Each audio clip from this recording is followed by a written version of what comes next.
Another week, another sense of urgency here for the Denver Broncos with 2 games remaining. They just need to win one to make it into the postseason. Did Sunday's slate of games help the Broncos in any way, shape, or form? We'll highlight that much more here in today's brand new episode, Locked On Broncos.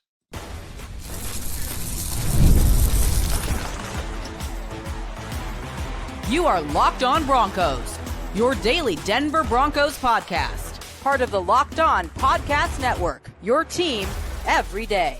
What's happening, Broncos Country? Welcome into another episode of Locked On Broncos, your daily Denver Broncos podcast, part of the Locked On Podcast Network, where it is your team every day. 2 weeks remain in the NFL regular season. Can the Broncos find a way to sneak into the postseason? Thanks to all the everydayers and first listeners out there in Broncos Country for tuning in, making us your first listen of the day. We appreciate you so much for making the show exactly what it is. I'm Cody Roark, Broncos reporter for Mile High Sports. Joined as always by Sayre Bedinger, site expert of their predominantly orange.com. And look, a big week ahead here for this Broncos team. And look, there's a lot that we'll dive into, specifically in this episode, as it's Christmas week. And obviously, we want to extend a happy holidays to you and yours. We'll wrap things up by talking about the Broncos still being in a winning position and how maybe the run game can be a factor in that this week against the Bengals. We'll talk about Denver not getting any help this weekend from anybody in the AFC on the back end of the playoff picture. We'll also open up with the Broncos being a little bit hopeful that Riley Moss can return this week. Sean Payton held a press conference on Sunday morning because of the short week here.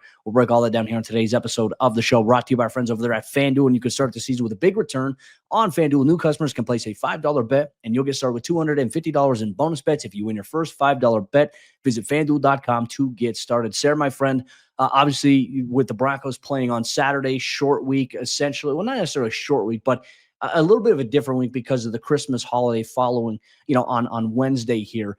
Denver's going to have to travel on Friday to Cincinnati. So, hey, the work kind of got started a little bit early. We caught up with Broncos head coach Sean Payton on Sunday morning before the slate of games because the schedule changed. And look, the hope this week is that Riley Moss can return, but John wasn't in a very good mood in terms of reflecting on what happened and even some of the narratives that came out of the game. Yeah, and understandably so, because I think after watching that all, if you were brave enough to stomach watching it for a second time, I mean, it's obviously way worse watching it back. It's even more painful. And so I can only imagine that the film session, Sean Payton probably getting into Vance Joseph and his staff a little bit. Of course, he wasn't shy after the game about saying, hey, we had some busted coverages out there, basically, right? Free runners defensively. And he kind of reiterated that at his press conferences, media availability. And I think, Cody, you can understand why you'd be frustrated at this stage of the season with so much on the line to be having communication errors at the second and third level of the defense for a defense that's been number one in scoring all year long. I mean, Sean Payton, understandably and justifiably very upset. Well, I do think it's correctable, but it's some of it is really basic route principles, underneath coverage, busts. Look, when you play a good quarterback like that, you can't make it easy on them. And so, look, you get into a bunch look and you have a route distribution of a shallow or vertical. You've got to be able to match that distribution. We didn't do a good enough job several times dropping coverage, and that's something we have to look closely at. And the Cincinnati Bengals are going to find any way to attack and exploit that. And look, Sarah, I've done it on my Mile High Sports film breakdowns. The last 3 games, I've kind of pinpointed like, hey, there are some crossing guys coming up underneath. Just certain quarterbacks weren't hitting it, when it was open on plays that Denver had made there.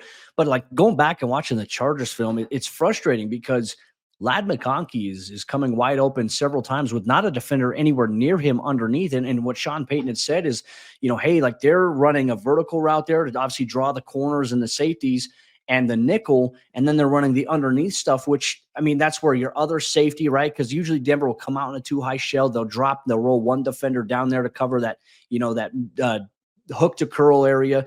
The linebackers also have middle hook responsibility, or they have to replace curl to flat if there's a blitz, which the Broncos would send a zone blitz. And then, ideally you're hoping if you're going to do that, you got to get home. But miscommunications primarily between the linebackers and the safeties, I think, have been the issue in terms of these crossing patterns that have been hurting the Broncos. It hasn't necessarily been a cornerback, hasn't been the nickel, it hasn't been the outside guys. Chris Abrams-Drain's playing really well. You can play man-to-man coverage with him. You can play man-to-man coverage with Surtain. The game plan was not good enough, and I understand it was a short week last week, but these trends have kind of been happening over the course of the last 2 or 3 games, and now you get to go against a high-powered Cincinnati Bengals offense that, I mean, not only can it hurt you in the passing game, Joe Burrow, he's got pretty underrated mobility within the pocket to get outside the pocket to keep plays alive. I mean, he's throwing Superman touchdowns before his knee hits the ground. He's getting little shovel dump-offs there late. Like, this is going to be a huge challenge for the Broncos this week. And the fix isn't anything with like, hey, we want to see Riley Moss back. And obviously there's a hope that he can trend that way. But, Moss coming back isn't going to solve the issues of the crossing patterns getting solved because it's not the corner's fault as to what's happening here. Here's what Broncos head coach Sean Payton had to say about Riley Moss, who could be in line to return this week. Really, the good portion of the season, he's a big reason why we were playing so well defensively. So the sooner the better when we can get him back in the lineup. Hopefully it can happen this weekend. Well, and Riley just brings a physical presence to that cornerback position as well. And maybe just having him out there will allow Vance Joseph to feel more comfortable calling the stuff that had been working a little bit better than what we've seen these last handful of weeks in terms of, the man coverage versus the zone coverage. Obviously, you have to be able to mix it up in today's NFL. And like you said, Cody, wasn't necessarily the cornerback's fault what we saw happen in the loss to or over this past week against the Chargers. What it was is dropped coverage from the middle of the defense, the linebackers and safeties. But at the same time, the defense was playing at a much, much higher level when Riley was out there overall. So we'll see what happens with that. I mean, you want him back. You don't want to have that hanging in the back of your head at the end of the season. Like, man, what if Riley Moss had just been able to play down the stretch there? Hopefully he gets back on the field. Hopefully he's making plays out there. The Broncos are going to have all hands on deck because you got Jamar Chase, T. Higgins, Yoshivas, you got Chase Brown, all these guys that the Bengals have at their skill positions. And Joe Burrow may be the best quarterback in the NFL at avoiding sacks in the pocket, in a dirty pocket. He reminds me a lot of Tom Brady in that regard. Just you think you've got him down inside the pocket. He makes a little maneuver, a little dump off here, little dump off there. He sees the field so well. He's so strong. He's so instinctive. The Broncos defense, the reason why nobody's confident in Broncos country right now, or I shouldn't say nobody, but most people, Cody, is because this defense over the last 3 weeks has given absolutely no reason to be confident, even with Riley Moss returning. I mean, it has regressed, and that's been the concerning part because you can look at this team and say, hey, the strength for them all season has been the defense. Like, they're playing at elite level. They're forcing takeaways at a high rate. They're sacking the quarterback at a rate which is first in the NFL in terms of the number of sacks produced, and they're getting contributions from everywhere and everybody. You got guys calling them the anonymous crush type of defense because you never know who you're going to get contribution from on a week-to-week basis. The story has been how good the defense has been. But Sayre, once again, kind of similar to last year for drawing parallels, what was kind of the outcome a little bit late in the season? The Broncos defense struggled late in the year after they went on that streak, after they went on that really impressive run that they had, and it was explosive plays downfield in the passing game. I remember Nico Collins almost had 200 yards against them in the Texans game last season there. So this is a type of game that is setting up. It's like you have to be on your P's and Q's because of the guys that you mentioned. And obviously we're going to dive into what happened around the AFC this weekend, but just looking at it, the Browns did not help out the Broncos in any way, shape, or form. It was a little too easy for Cincinnati after they kind of got put on their heels really on their first defensive series of the game. But then from that point, they never looked back, and they capitalized and made the Browns pay for mistakes. And that's something that the Broncos have been doing in these last 3 games, of them making these little mistakes. And luckily, against the Colts, the Broncos defense kind of saved them a little bit and gave them opportunities. But, in a game like we saw against the Chargers, the defense was their biggest letdown. Busted coverages, not being able to bring Herbert down when he was escaping, pressure or getting outside the pocket, not communicating on in-breaking routes there. Like, those were things that were kind of the downfall of the defense.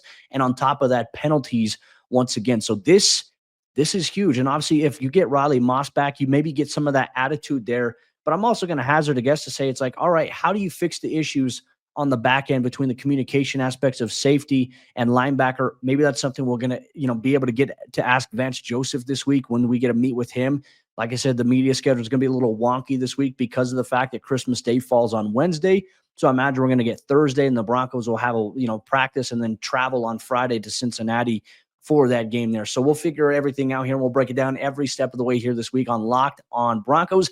But taking a look here, one thing we are going to do is look at the state of the AFC after week 16 and anything. Like if you're Broncos country, you're watching the games and you're hoping, can the Broncos just get some help here? Well, that didn't happen. We'll take a look at the state of the AFC West and what is ahead here for the Broncos with 2 games left here on today's episode of Locked on Broncos. Today's Locked on Broncos is brought to you by our friends over there at Prize Picks. And if you love watching a game, you're going to love Prize Picks, the easiest and most exciting way to play daily fantasy sports, all at the tips of your fingers, whether it's football, basketball, or any other of your favorite sports. Prize Picks, they make your holidays bigger and brighter. And you can now win up to 1,000 times your money on Prize Picks. Plus, this holiday season, they're giving away $30+ million in rewards during Picksmas and offering 2 free picks in the month of December. And when your picks hit, Prize Picks makes it easy to cash out. And you can get your money in as fast as 15 minutes through Venmo, where you can do your deposits and also your withdrawals from there. And if you want to, you can take a look at it by downloading the Prize Picks app today and use code LOCKEDONNFL to get $50 instantly after your first $5 lineup. That's right, you get $50 instantly when you play just $5. Prize Picks, run your game. The AFC is looking a little bit more, loaded as we get into the final 2 weeks of the season after the Broncos got help from exactly nobody on Sunday over the weekend at all. The Broncos didn't get any help, but you know what? The ball is still in their court. It's a win, and you are in scenario for Denver. So what happened over the weekend? Why was it bad for the Broncos? Well, Cody and I, we're going to break that down on today's episode, Locked on Broncos. But Broncos Country, thanks so much for rocking with us every single day, especially all of you first listeners. We appreciate you so much. Hit subscribe if you haven't done so already. We really appreciate you doing that. Cody, the NFL and the AFC, they didn't care about the Broncos this past week. And the Broncos got almost no help. And I say almost no playoff help because technically it kind of does help a little bit that the Kansas City Chiefs won, and we'll talk about that in a minute. But everybody that the Broncos needed to lose on Sunday, because losses by these teams at this point, they're out. If they lose, they're done. The Dolphins, the Colts, the Bengals, these teams, they lose, they are done. And the Broncos watched all 3 of those teams win. And the Baltimore Ravens, they got a win against Pittsburgh, which put them up. So any thought about the Broncos going up to the 5 seed? The Chargers obviously got to win. Everybody but the Broncos this weekend, Cody, they took care of business. Yeah, and look, it's unfortunate, and I even said it earlier, you never want to have to rely on other teams to get into the postseason, but that's where it just goes back to you got to take care of your business, and Denver, unfortunately, didn't do that on Thursday night, but at least you got to hope, okay, if you didn't take care of business, come on, somebody's got to do something. Give a little nudge, give a little push, do something to help, and certainly around the AFC, that was certainly not the case, which means that, hey, there's 2 games left for everybody right now in the AFC, and that means that there is a lot at stake. And look, I think one thing we got to talk about here, obviously, is Kansas City, the number 1 seed right now.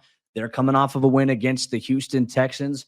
They are going to play here on Christmas Day on Wednesday, but then they get so much time to rest, Sayre, before that season finale against the Broncos. And look, I think, if the Chiefs win, if I'm not mistaken, if the Chiefs win this upcoming week against the Steelers, they lock up the 1 seed, correct? Yep. So, Broncos country have to hope that the Chiefs win on Christmas. They're playing the Steelers, who are coming off of a loss to the Baltimore Ravens, obviously earlier this week. But if Denver loses this week to Cincinnati, which hopefully Denver can just win and take care of business, but if Denver loses that game, not only is Kansas City going to have ample time off before they have to play again, that right there changes everything, Sayre, here. And with Denver sitting at 9-6 right now, you can't help but look back on missed opportunities. And you don't want that to be the story here. Denver, wow, they secured their first winning season in franchise history. Yes, they exceeded expectations, but they had a chance to make the postseason, and then they missed out on it. You don't want that to be the story at the end of the year. You want to end things on a high note. And I think getting to the postseason is ending things on a high note. Even if Denver doesn't make it far in the postseason, That's a huge step considering all the circumstances surrounding this team. So something to watch there with the Kansas City Chiefs. And like I said, I know Broncos country never wants to root for the Chiefs to win, but you're kind of hoping that they do, and maybe they rest the starters. Regardless, Kansas City, whether they win or lose, they're going to have a lot of time off before they have to play the Denver Broncos in the season finale here. The New England Patriots, I had a little bit of a jump scare on the Buffalo Bills early on. They were up 14-0, and everyone's like, oh, okay. But you know what? They have Josh Allen. They have, the defense is making plays. They have James Cook. That right there was kind of a difference maker, and the Bills rallied back from that 14-0 deficit. They took control and took care of business against the Patriots. They're still at the number 2 seed. I think where things get interesting here, Sayre, is the Pittsburgh Steelers, who are the 3 seed, losing to the Ravens, and Lamar Jackson playing well. The Baltimore Ravens defense playing well right now. And obviously Pittsburgh still has the 3 seed right now, but things get a little interesting in these next couple of games here for the Steelers. The Ravens could jump up to that 3 seed potentially here. It could change some things here in the AFC. By the time we all go to bed on Saturday night, Cody, here's the wild scenario. Okay. Let's say the Chiefs do beat the Steelers on Christmas Day. Let's say the Patriots upset the Chargers in that noon slot on Saturday, right? Then the Broncos go get a win against Cincinnati. I mean, it's possible that we would go to bed on Saturday night, or at least record our post-game podcast on Saturday night with the Broncos poised to go to Baltimore in the first round of the playoffs, as opposed to going to Pittsburgh or going to Buffalo. And of course, you and I and everybody listening hopes beyond all hope, like, get the Broncos to the playoffs. Who cares? If we're the 7th seed, we're going to Buffalo. Don't care. If we're the 5th seed, going to Houston. Don't care. 6th seed, going to Baltimore, Pittsburgh. Don't care. Get to the playoffs and take control of the situation. I mean, and I don't get this mentality either, Cody. I see a lot of people saying, well, if the Broncos can't win one game in their final 3 games, they don't deserve to get in. That's a bunch of bull crap. They do deserve to get in if they win 9 games and other teams lose more games than them, and they don't deserve to get in either. I think that it's bull to say they don't deserve to get in just because they had a little, slip in the road here, a bump in the road at the wrong time. They've done a lot this season. The situation the Broncos are facing right now is they're going to Cincinnati to face off against a team that has been arguably the only team in the NFL this year worse than the Denver Broncos in 1-score games. And the Broncos have won 8 of their 9 games by 9 or more points. So 2 scores or more. The Bengals have struggled in 1-score games as well. This is going to be a situation. I think it's going to be a 1-score game, and it could vault the Broncos up to that 6th spot if the Chargers end up losing.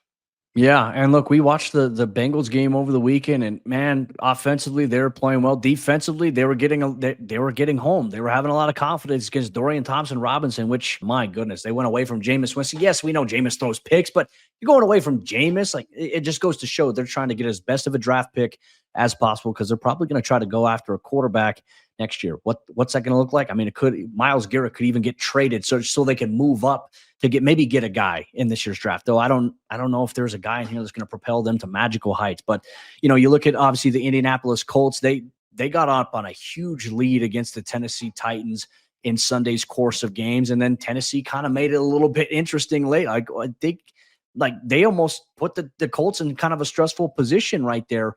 So it's like, all right, we see so much about, okay, if there's a 3-way tie, the Dolphins, another team, the 49ers, once again, like, what is going on in San Francisco? The teams that you needed to lose this weekend just simply stayed alive. And that means that all the pressure right now is on this Broncos team. And I find it very interesting considering, where things are at with this team and how it's like you have this pressure on you to win 1 out of your next 2. Here's what Broncos head coach Sean Payton had to say about just, every week's filled with pressure, but, there's going to be a higher sense of urgency here this week. Each week we play, there's always pressure. I guarantee you none of our players said there's going to be more pressure. There's going to be a sense of urgency always. There's a lot of different scenarios. I think the focal point always is on the game you're playing. That's the one thing that, you can control. But, I look forward to having a good week. We'll have a full week. Today will be much like a Monday. Tomorrow, for us and our players will be like a Tuesday, and then we get ready and go to work. So it's the next challenge. There'll be a number of things you learn from this game, and then you move on.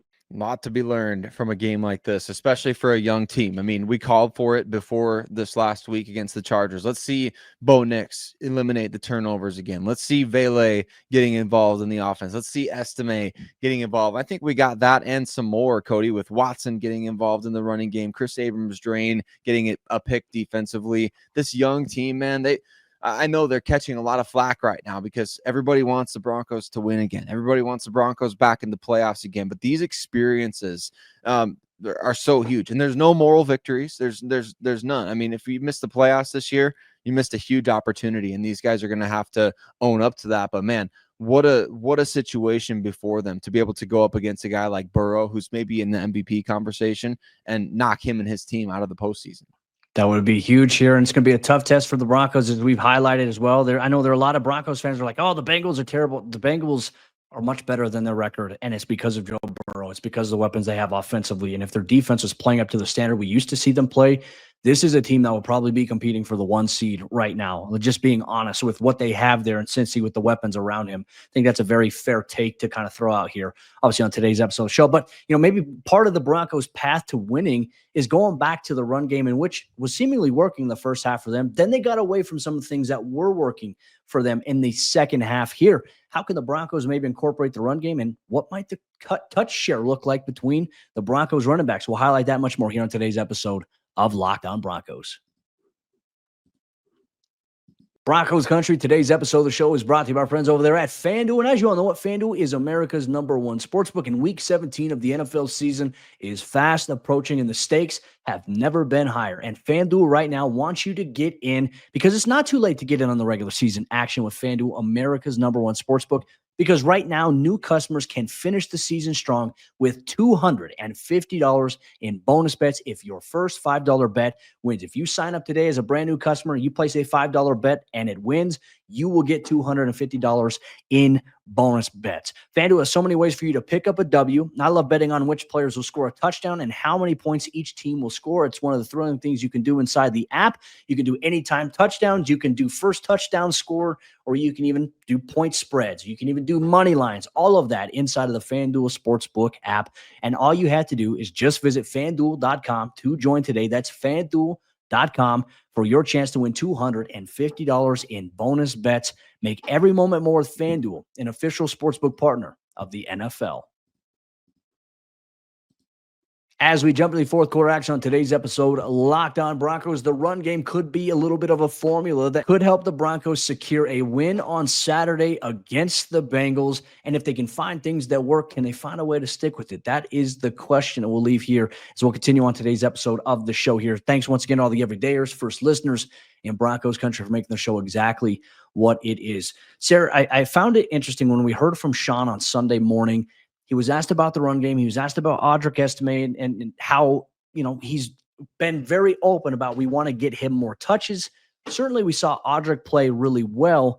Here's what Sean had to say about the Broncos run game. I'm curious for your thoughts on everything afterwards, because it kind of maybe sets up the possibility that we might see a little bit more Blake Watson as well. Yeah, I think he has. I think he played well. I was encouraged with the physicality he ran with. And I think, he'll only get better.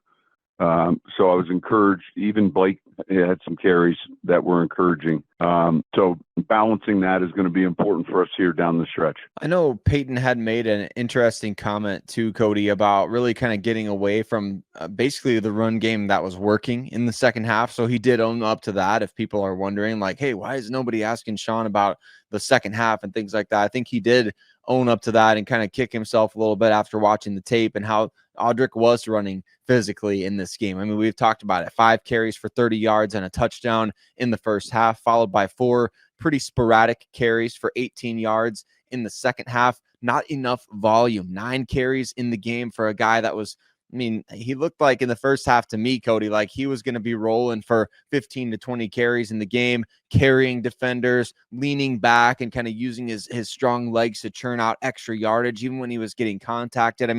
It's everything that we had hoped for from Estime, including taking care of the football. So I really hope that we do see a little bit more of these guys. It's going to be fascinating if Jaleel McLaughlin, his status for the game, like what does that do about Blake Watson? Do you just take his carries and touches off the table because saw the explosiveness from Blake Watson and the ability in the pass game as well. Part of me also wonders too, I know you don't want to get too creative. You don't want to get too ahead of yourself here in these final two games, especially when, hey, like I know Broncos fans are excited. A lot of people have told me, a lot of fans have replied to me that, hey, I'm just excited that they got a winning season.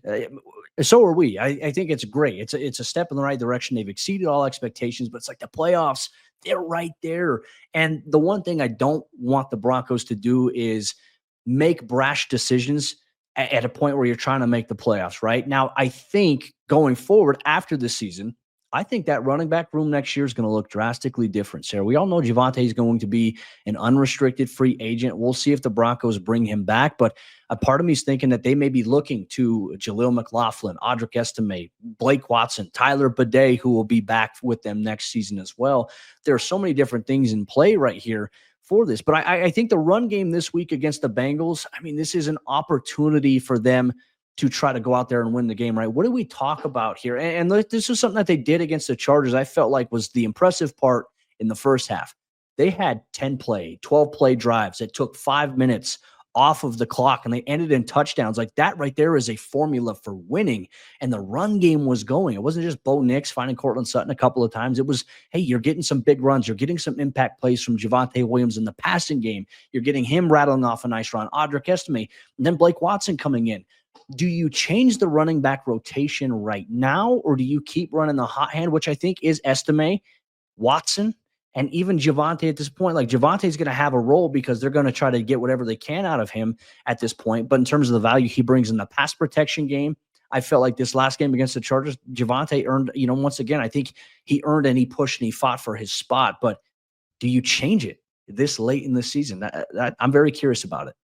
Well, I think what you've suggested this before, Cody, that maybe Javonte plays a similar role to what we saw from Samaje Perine last year, where 2-minute drill or when you're in obvious passing situations, you're kind of trying to hurry up the offense a little bit. Like he's probably your most effective back when it comes to that. And so I would definitely say that's his role going forward, because we've seen when you need chunk plays on the ground and you just want to run your bread and butter running game.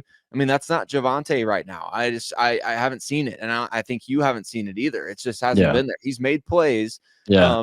And to his credit, against obviously the Chargers, there was some more plays than meet the eye by Javonte Williams in that game. But you got to roll with Audric Estime, who's I mean, he was gaining these 6 yards a carry in the first half of that game. I mean, we talk about 9 carries for 48 yards on the game. I mean, that's efficiency on the ground that you love to see. Over 5 yards a carry. He's gaining yardage after contact. You were finishing drives when you were feeding him in particular. That's the thing that I think is most, eye-opening, Cody, is that the Broncos 3 for 3 on those first 3 drives in terms of getting touchdowns. And that was when you were really featuring Estime in the offensive game plan as a runner on the ground. So that to me is your biggest evidence yet that, all right, we wanted a sustainable running game. We found it. And for some reason in the second half, we were up by 11 points. I mean, we kind of went away from it. It was their best operational sequence of the year in that first half, the first 3 drives. Obviously the Atlanta game was very good for the offense, but in terms of what Denver was able to do in those first 3 drives, okay, hey, now you're up 21-10. Okay, that's a great thing to have. I will push back a little bit because Sean also said he read a lot of stuff after the game about how the decision to, like the fair catch kick thing, the decision not to run the clock out, how that altered momentum. He said he thought it was garbage. I'll push back a little bit. I understand, like Denver came out of halftime, they kicked a field goal to get that 11-point lead back. But I'm just saying, like, you got guys like Jim Harbaugh in his post-game press conference saying, hey, that really changed things for us. Like it gave the Chargers belief, right? And that's where I think things got away. Ultimately, 3 points, Denver got it back, as we talked about. I still felt like that play altered the momentum and maybe the trajectory, because then Denver had that one drive in which Sean himself said, I felt like that really changed things for us. The 3-and-out that they had in back-to-back drives that the Chargers had touchdowns. I found that to be a little interesting. That was interesting to hear him say that it was garbage. You can't help but think, who is he talking about? Who is he listening to or reading their stuff? Mark Kisler put out a pretty scathing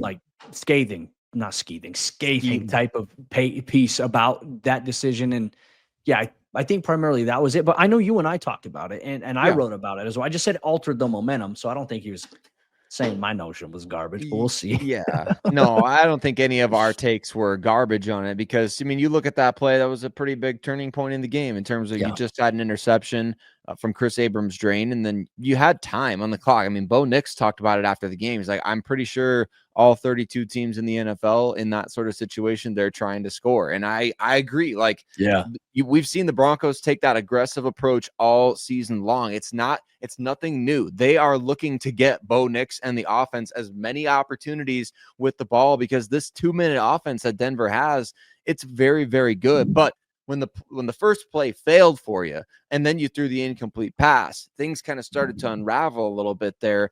And that's why it became such a big momentum shifter. It wasn't the decision to try to score points. I don't think anybody, I shouldn't say, I don't think anybody. I'm sure people who understand how the Broncos have operated all year see like, hey, this team tries to go get points at the end of the half. And I thought that's what they were going to do after the interception. I'm like, all right, how much time's left on the clock? Okay, Bo Nix, they got plenty of time, got 2 timeouts. Go get another 3 or at least 3, right? And so that's the mentality. And so I agree with that. And I don't agree that it wasn't a momentum shifting sequence though. I think it was very much so a momentum shifting sequence. I know you got the points back, but at that point, you should have been up by more. I mean, somebody pointed this out to me, Cody. The Broncos, they got their 11-point lead back, but it should have been a 14-point lead at a minimum. You know, when you talk about giving that field goal at the end of the first half to the Chargers. So in a game like this, where you were down by 10 late, I mean, that 3 points would have been a huge difference. Yeah, I know that got pointed out there, quite a bit. And look, I think especially with Denver getting the ball to start the second half, you try to get another score. I mean, that's why Denver defers most of the time because they believe like, hey, we believe we can get the ball in the final 2 minutes of a half, right? Or end a game situation. But for us to come out and get the ball in the second half, we have a chance to double our points, to stack things up. That's the mentality that Sean Payton has. And I like the aggressive approach. And just once again, like I said, I think we can agree on that. It did just alter the momentum, and certainly it led to a tale of two halves, so to speak there, especially when your defense, like if it's a 14-point game, it's different because then it's like, okay, maybe the Chargers don't go for 2 at that point, and maybe it's a tie game, and then things balance out a little bit after that. I mean, that's how I looked at it, and certainly we can look back on this Chargers game and be like, man, it was awful, but now we're going to hit that, we're going to go to the toilet, we're going to flush the Chargers game down, okay, it's done, it's over. Now you can't let those same mistakes hinder you against the Cincinnati Bengals here this week. Win, and you're in. The Broncos, they are in control of their playoff destiny. And one thing, when you are in control of Broncos country, making sure that you're an everyday listener here of the podcast. We'll be back tomorrow for a brand new episode show. We're going to throw some mailbag questions as well. And if there's any Broncos-related news, you're going to get that here on the show. Plus, this week, you can look forward to Sayre Bedinger sitting down with Jake Liskow of Locked On Bengals to record the crossover show. That'll be there for you on Thursday following Christmas Day. We will not have a Christmas Day episode for you as well. Spend time with your family. And then we'll also have another final game preview for you on Friday before Denver plays the Bengals in the biggest game of the year on Saturday. We have you covered every step of the way here. Locked On Broncos.